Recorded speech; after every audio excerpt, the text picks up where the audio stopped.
Le à chaud sur Interstellar Song Contest est terminé, il est temps de réagir à chaud. Pauline et Julien s'apprêtent à nous livrer le à chaud le plus dantesque jamais créé, mais attention, Doctor Who est devenu politique. Mais quel à chaud magistral! Ça chante, ça danse, ça critique. Alors, par quoi je commence? Les chansons, tiens, il y en a au moins 6 ou 7, ça fait déjà beaucoup plus que dans l'épisode de base. Le pire, c'est qu'elles sont toutes mémorables. Gallifrey monte le son, na na na na na. Mention spéciale pour mes deux préférées, dont celle sur l'Absorbaloff évidemment, mais surtout celle sur les Daleks. Exterminé. La mise en scène est géniale. Il y a de tout, on voit qu'ils ont pleinement pu profiter de l'argent de la YouTube Money. Et malheureusement, c'est là où le bas blesse. C'est trop court.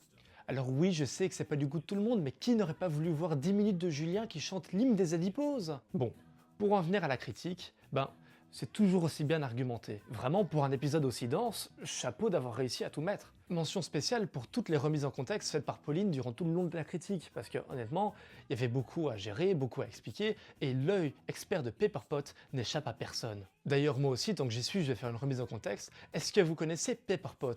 C'est LA référence Doctor Who en France depuis 2015. Maintenant, rien n'est parfait, et ce HO n'échappe pas à la règle. Honnêtement, j'ai été déçu.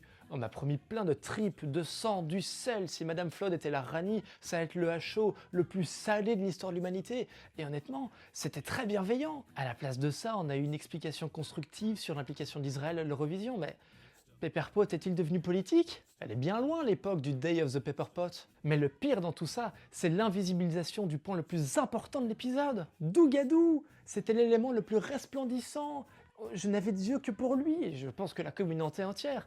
Autant le reveal de Madame Flood, etc., ça passe, mais Dougadou! Bref. Ce fut une excellente critique dans l'ensemble et je félicite Pepperpot pour la mise en scène. Quant à nous, on se retrouve la semaine prochaine pour le prochain HO du HO. Non.